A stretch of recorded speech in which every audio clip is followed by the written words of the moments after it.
memperlihatkan selembar koran tahun 1924. Seorang pelari profesional Inggris bernama Eric Liddell berhasil meraih medali emas pada Olimpiade Paris pada tahun 1924. Kemenangan itu membuat Eric ditawari banyak sponsor dan diajak pindah ke Amerika. Namun Eric dengan hormat menolaknya dan memilih bergabung dengan London Missionary Society.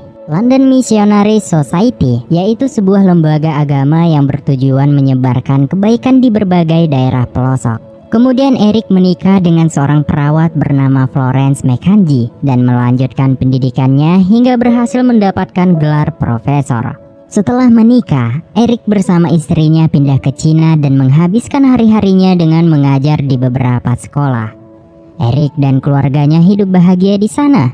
Namun setelah 13 tahun kemudian, tepatnya pada tahun 1937, Jepang berhasil menduduki Cina dan menebarkan ketakutan di berbagai tempat. Banyak bangunan direbut dan orang-orang Cina dipaksa keluar dari tanah mereka sendiri.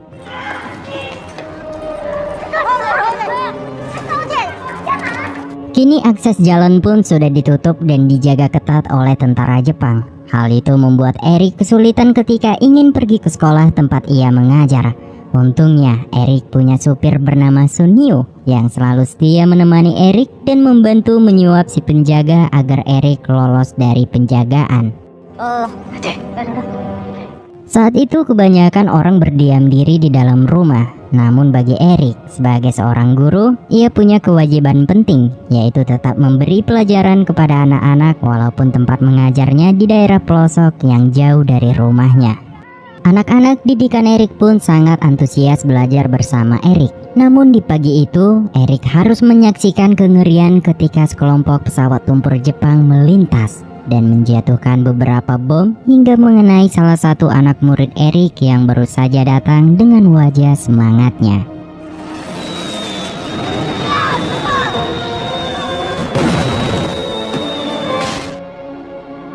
Atas peristiwa tragis tersebut membuat perasaan Eric hancur dan menyadarkannya bahwa sekeras apapun hidup, Eric tidak mau membunuh harapan yang ia tanam. Dan kini, Eric harus bergerak menyelamatkan banyak orang, termasuk anak dan istrinya.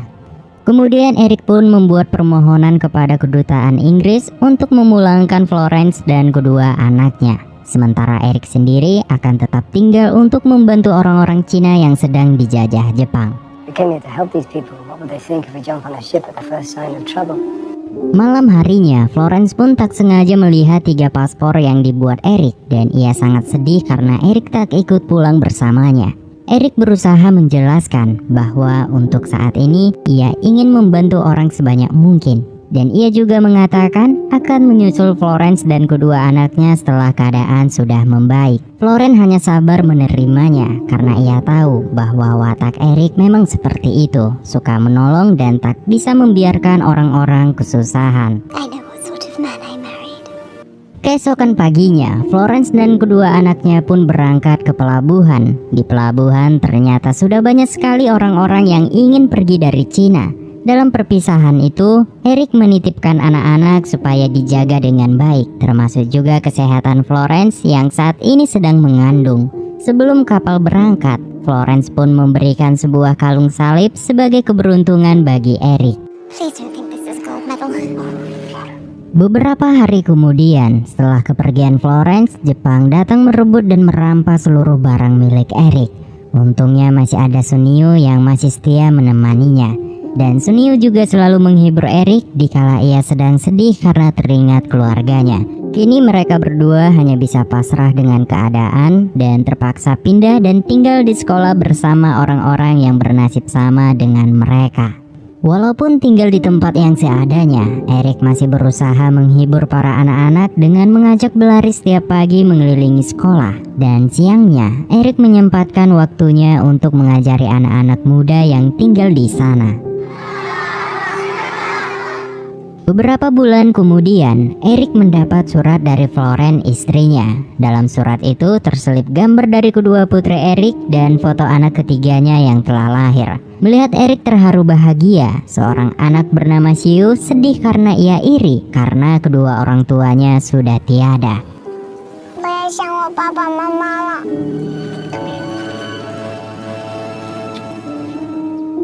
Di malam harinya, Eric meminta Sunio untuk mengirim Siu ke panti asuhan agar mendapatkan tempat yang lebih baik. Namun Siu menolak. Ia memilih tetap berada di sekolah dan membantu Eric mengurus para pengungsi yang lain. Beberapa hari kemudian, Eric bersama Sunio membantu mengirim obat-obatan ke salah satu rumah sakit. Tentu saja perjalanan mereka sangat berbahaya karena mereka harus melewati banyak penjaga. Namun bagi Eric, semua itu tidak masalah selama ia bisa menolong lebih banyak orang. Dan sesampainya di rumah sakit, ia juga bertemu dengan seorang yang meminta Eric untuk menjadikannya pastor dalam pernikahannya. Singkat cerita, di tanggal 7 Desember tahun 1941, Jepang melakukan serangan besar-besaran di Pearl Harbor dan kejadian tersebut sangat berdampak kepada Eric dan seluruh turis yang berada di Cina. Saat Eric sedang melakukan acara pernikahan lagi, tanpa diduga Jepang datang dan langsung menghentikan acara tersebut. Please, this is the house of God. Could we have the weapon? We are at war. Kini mereka semua ditangkap dan diangkut untuk dibawa ke kamp konsentrasi. Satu persatu dari mereka diperiksa dan barang-barang berharga mereka dirampas secara paksa. Bahkan pengantin yang baru saja menikah tadi juga dipisahkan dan tidak diperbolehkan bersama. How could you prove? What's that? No, hold on a second. Hold on, you can't separate us. Eric yang melihat itu mencoba menolong dengan mengatakan bahwa pasangan yang disatukan Tuhan tidak boleh dipisahkan oleh manusia. Tetapi Jepang malah beranggapan bahwa saat ini kekaisaran mereka lah yang menjadi Tuhan. Sehingga mereka semua harus tunduk dan patuh kepada perintah kaisar. God has joined together, that no man put asunder.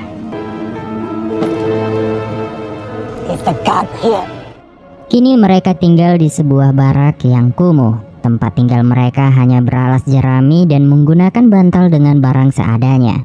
Semua yang ada di sana hanya bisa merenung dan berusaha menenangkan diri untuk menerima keadaan. Di pagi harinya, mereka semua dikumpulkan di ladang dan dipaksa untuk bekerja selama seharian penuh dengan penjagaan yang ketat. Di sisi lain, Sunio yang baru mendapatkan kabar dari Xiao bahwa Eric dan warga kulit putih telah ditahan di kamp konsentrasi, Sunio pun langsung bergegas meninggalkan kerjaannya dan mengemasi semua barang-barangnya.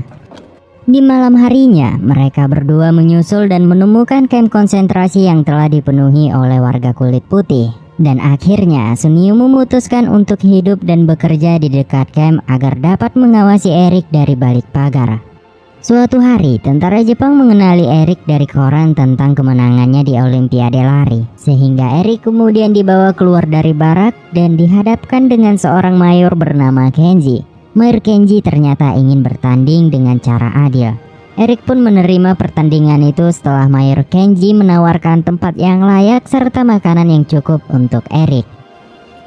You have no choice.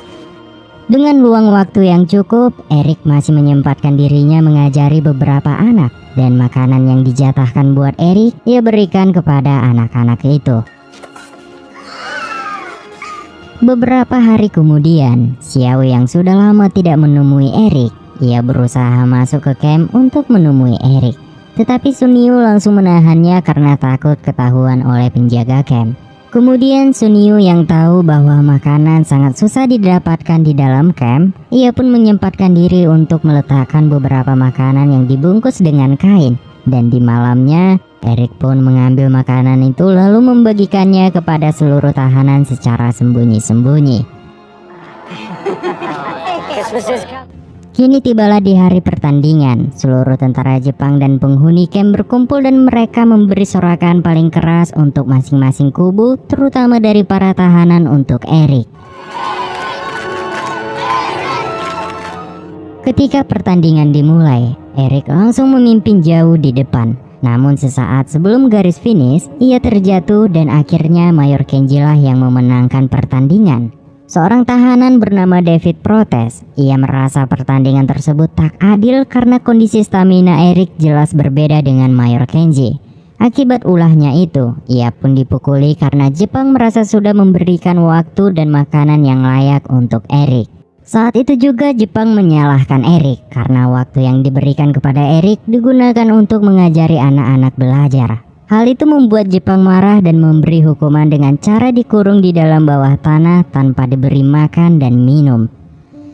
Pada malam pertama di penjara, mereka dibiarkan kehujanan kedinginan. Dan di siang harinya, mereka kepanasan karena sinar matahari yang sangat terik. Di malam kedua, tanpa disangka Sunyu berhasil menerobos masuk demi memberi makanan serta minuman. Melihat keadaan Erik yang tampak lemah, Sunyu mengajak Erik untuk kabur. Namun Erik menolak karena ia tak mau jika harus meninggalkan tahanan lainnya.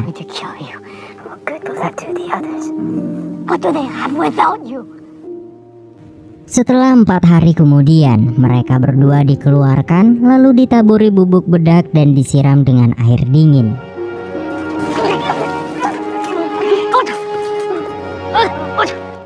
Kini Sunyu semakin nekat mengambil pekerjaan yang bisa keluar masuk camp. Ia kini bekerja sebagai pembersih dan pengangkut kotoran manusia. Di sela-sela waktunya, ia menemui Erik untuk mengabarkan bahwa Jepang saat ini mengalami banyak kekalahan di garis depan, sehingga pasukan Jepang di Cina kurang mendapat pasokan makanan. Sunyu juga memberitahu bahwa ia sudah menyuap penjaga agar mematikan lampu suar dan arus listrik di pagar kawat pada jam 10 malam sebanyak 2 kali dalam sebulan. 2 kali kesempatan itu pun dimanfaatkan Sunyu untuk mengirim makanan kepada Erik dengan menugaskan Xiao memanjat tembok lalu memanjat kawat berduri yang listriknya sudah dipadamkan. Setelah berhasil melewati kawat berduri, Xiao menyuap 2 penjaga agar bisa menemui Erik.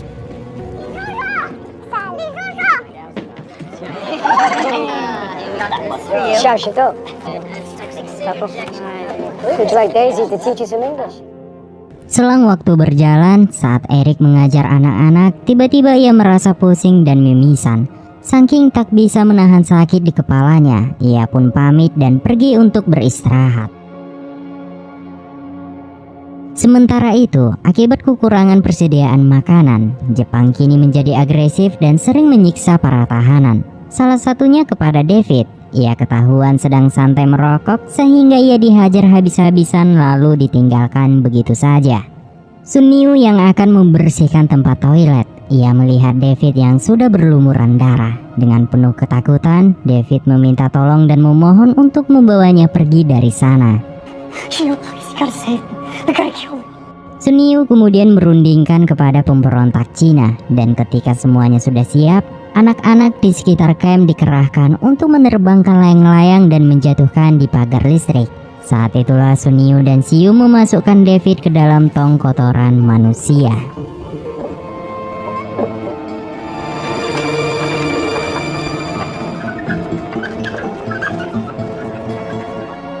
Beberapa hari kemudian, Jepang mulai menyadari bahwa David tidak berada di camp. Sehingga seluruh tahanan dikumpulkan dan Jepang langsung menanyakan kemana David pergi. Semua tahanan yang ada di sana pun hanya bisa terdiam sekaligus kaget karena mereka sendiri tak menyadari kepergian David. Karena kesal tak mendapat informasi, Jepang pun melampiaskan dengan membawa seorang tahanan bernama Louis. Ia dipenjarakan di ruangan bawah tanah dan tak diberi makan maupun minum. Beberapa hari kemudian, Louis dibebaskan dan kini ia sedang mengalami sakit parah karena ia dibiarkan kehujanan, kepanasan berhari-hari tanpa makan, sehingga ia terkena penyakit pneumonia bakterial akut. Pneumonia merupakan bakteri yang melewati mekanisme pertahanan tubuh yang masuk ke dalam paru-paru. Selain Louis, Erik juga mengeluh, mata dan kepalanya yang mulai terasa sakit. Namun Erik tak begitu mengkhawatirkan penyakitnya. Ia malah mementingkan keadaan Louis yang tampak semakin parah. Akhirnya Erik pun nekat menemui Mayor Kenji untuk meminta obat, meskipun ia tak yakin bisa mendapatkan obat yang ia butuhkan. Dan benar saja, sesuai dugaannya, Mayor Kenji menolak memberikan obat itu. Hingga Erik pun terpaksa menawarkan satu-satu keahliannya, yaitu menantang Mayor Kenji berlari dengan taruhan. Jika ia memenangkan pertandingan, maka Kenji harus memberikan obat yang dibutuhkan Erik. Dan jika Erik yang kalah, maka ia siap menerima hukuman apapun.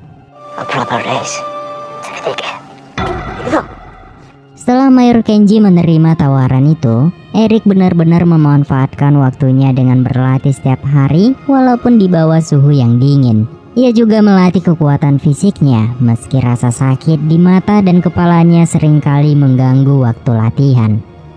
Kini tibalah hari pertandingan. Semua tahanan yang ingin memberi dukungan dilarang untuk keluar dan hanya bisa memberikan doa untuk Eric. Di luar, terlihat wajah Eric sangat pucat. Ia juga memaksakan tubuhnya di tengah dingin tanpa menggunakan sepatu. Ketika pertandingan dimulai, Eric berlari sekuat tenaga dan menggerakkan seluruh tubuhnya demi menyelip Mayor Kenji. Awalnya Eric sempat tertinggal, tetapi ia berhasil menyelip di detik-detik terakhir dan memenangkan pertandingan.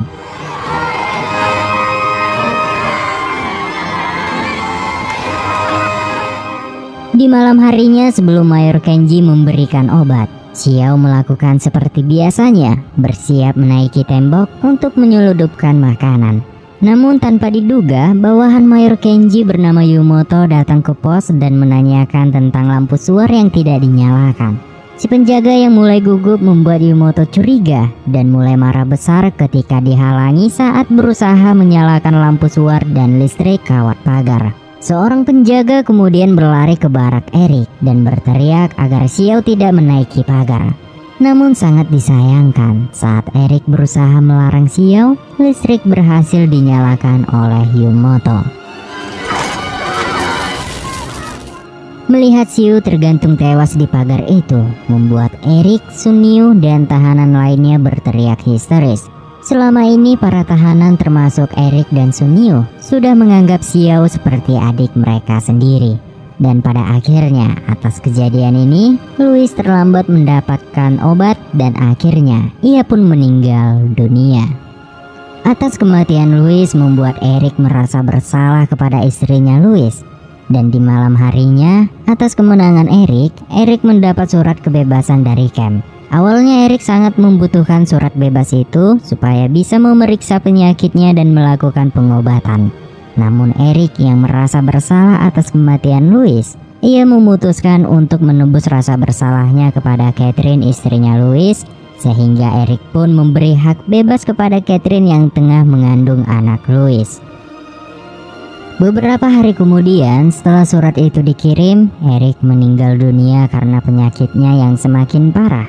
Jasad Eric yang dimakamkan di kawasan camp, Sunio menghampiri pemakaman tersebut bersama istrinya dari luar pagar. Setelah pemakaman selesai, salah satu tahanan menemui Sunio. Sebagai kenangan terakhir, Eric telah menitipkan jam tangan kesayangannya untuk Sunio. Sunio pun sangat terpukul atas kematian Eric, tetapi Sunio sangat bersyukur karena Eric sudah mengajarkannya untuk berjuang demi orang lain. Pada tanggal 11 Agustus tahun 1945, akhirnya Jepang menyerah tanpa syarat kepada sekutu. Hal ini mendapat respon positif dari para tahanan karena kamp konsentrasi akan dibubarkan. Sementara itu, pihak Jepang mulai menangis karena kekalahan negaranya dan harus bunuh diri demi menjaga kehormatan.